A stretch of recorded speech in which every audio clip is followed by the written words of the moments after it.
Shri Venkateswara gold తాకట్టులో ఉన్న మీ బంగారాన్ని విడిపించి కొనబడును.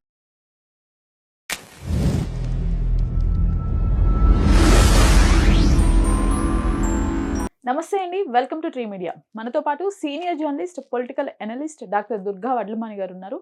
మేడం నమస్కారం. నమస్తే అండి. మేడం, శివజ్యోతి చేసిన కామెంట్స్ సోషల్ మీడియాలో వైరల్ అయ్యాయి. నిన్నటి నుంచి డిస్కషన్ జరుగుతోంది అన్ని మీడియా ఛానల్స్లో. అయితే ఇవాళ మార్నింగ్ మళ్ళీ ఒక వీడియో పోస్ట్ చేయడం జరిగింది తన ఇన్స్టాగ్రామ్లో. చూసారా ఆ వీడియో మీరు? చూసా. అంటే అగైన్ 10,000 రూపాయలు కాస్ట్లీ లైన్లో నించున్నాను అనే ఉద్దేశంతో అన్నాను అని చెప్పుకొచ్చింది. ఏంటి మేడం ఈ ఏమో అమ్మాయి నాకు కాస్ట్లీ అనే పదం చాలా ఆకర్షిస్తోందేమో. ఓకే అంటే ఓకే, తప్పులేదు, తను ఏదో రిచ్ అని చూపించుకోవాలనుకోవడం, దాని గురించి మనకేం ఇష్యూ లేదు. అది ఆవిడ వ్యక్తిగతం. ఎందుకంటే చాలా కష్టపడి పైకి వచ్చింది. ఆవిడ లవ్ మ్యారేజ్ చేసుకుంది, ఇంట్లో వాళ్ళు ఒప్పుకోలేదు. ఇది అందరికీ తెలిసిన కథలే కదా, ఆవిడే చెప్పారు. యాంకర్గా ఆవిడ నిలదొక్కుని తర్వాత బిగ్ బాస్లో కూడా వెళ్ళింది. సరే, అవన్నీ పక్కకు పెట్టేస్తే శనివారాల వ్రతం గురించి కూడా మనం మాట్లాడాము. ఆవిడ వెంకటేశ్వర స్వామి భక్తురాలని కూడా తెలుసు. కానీ ఈ కాస్ట్లీ ప్రసాదం, ఈ కాస్ట్లీ లైను అనేవి ప్రజలకి నచ్చట్లేదు. అంటే కొన్ని పదాలు మనం వాడేటప్పుడు ఆచితూచి అని ఎప్పుడు ప్రతిసారి చెప్పినట్టుగా జాగ్రత్తగా వాడాలి. ఇప్పుడు ఆవిడ క్షమాపణ చెప్తూ కూడా మళ్ళా కాస్ట్లీ లైన్లో 10,000 రూపాయల లైన్లో నిల్చున్నాం అన్న మాట చెప్పింది. అంతే కదండి? అవసరమా? అంటే ఓ పక్క నేను క్షమాపణ చెప్తున్నానంటూ మళ్ళీ అదే పదం వాడడం వల్ల మరోసారి ఆవిడ వార్తల్లోకి ఎక్కడానికి అంతే. ఇప్పుడు అవసరం ఆవిడకి అవన్నీ? నా వల్ల తప్పు జరిగింది, నా తమ్ముడు సోనీ వల్ల జరిగింది, ఇద్దరి వల్ల నేను క్షమాపణ చెప్తున్నాను, మా ఉద్దేశం అది కాదు. మీ ఉద్దేశం ఏదైనా అయి ఉండొచ్చు, కానీ ప్రజలకు అర్థమయ్యే ఉద్దేశం ఏంటో మీరు ఆలోచించాలి. ప్రజలకి నెగిటివ్గా మీరు మాట్లాడే మాటలు వెళ్ళకూడదు. క్షమాపణ చెప్తూ కూడా క్షమాపణలో మిమ్మల్ని బాధపెట్టుంటే ఏంటి, నేను మిమ్మల్ని బాధ పెట్టాను, క్షమాపణ చెప్తున్నాను, అయిపోయింది అక్కడితో. రెండే పదాలు, ఇంత ల్యాగ్ అక్కర్లా. మళ్ళా కాస్ట్లీ లైను అనే పదం కూడా అక్కర్లా.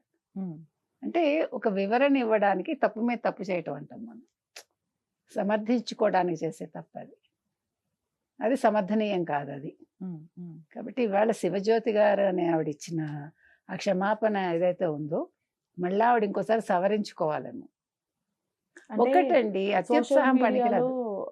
నేను వెంకటేశ్వర స్వామి పైన అనేక రకాల వీడియోలు పెడుతున్నాను 3 నెలల నుంచి. వాటి గురించి ఎవరు మాట్లాడట్లేదు, వాటి గురించి ఎవరు పాజిటివ్గా ఏం మాట్లాడలేదు. బట్ ఈ ఒక్క విషయాన్ని అనవసరంగా ఇంత నెగిటివ్ చేశారన్న కోణంలో కూడా తను మాట్లాడటం జరిగింది. మీరు మంచి చేసేటప్పుడు ఎవడు మాట్లాడు, వాళ్ళు పాటిస్తారు. ఇప్పుడు వాళ్ళకి నచ్చింది అనుకోండి, మీరు శనివారం వ్రతాలు చెప్పారు, నచ్చిన వాళ్ళు చేస్తారు. చేసి అది ఫలితం వచ్చాక వాళ్ళు దాని మీద మీకు చెప్తారు, కాంప్లిమెంట్స్ ఇస్తారు. ఒక వీడియో మనం చేసేది కాంప్లిమెంట్స్ కోసం చేయకూడదు. నేను మీతో ఒకటి పంచుకుంటున్నానంటే నా అనుభవాలైనా పంచుకోవాలి, లేదు ఇగో ఇలా ఉంటుంది అని అయినా చెప్పాలి. ఏదైనా సరే వివరణ ఇస్తాం అంతే. ఆ వివరణ నచ్చచ్చు నచ్చకపోవచ్చు, అది అవతల వాళ్ళ ఇష్టం, అది తీసుకునే వాళ్ళ ఇష్టం. దాని గురించి మీకు ఎందుకు నచ్చలేదని కానీ, మీకు ఎందుకు నచ్చిందని కానీ అడిగే హక్కు నాకు ఉండదు. విమర్శిస్తారండి, విమర్శ తీసుకోకపోతే వీడియోలు చేయకండి. ఈ మధ్యన ఏదో ఫ్యాషన్ అయిపోయింది.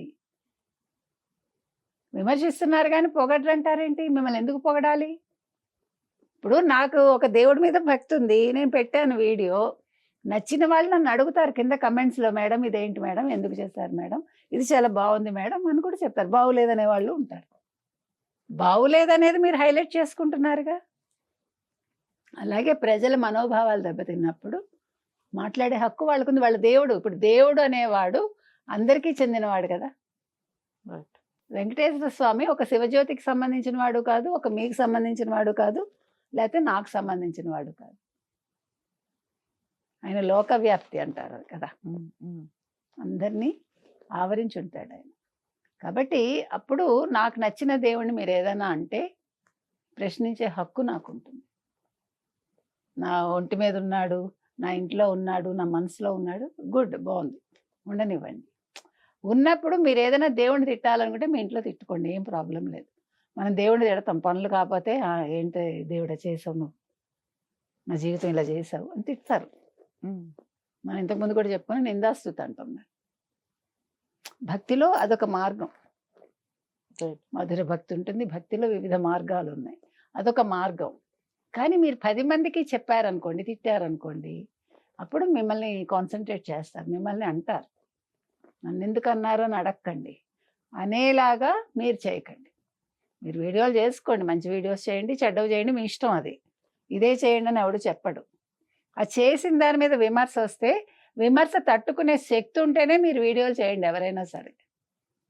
అక్కడ మళ్ళా క్యాస్టు, క్రీడు, నేను మహిళని వద్దు. వీడియోలకి జెండర్ లేదు. అర్థమైందా మీకు? Yes, right madam, thank you.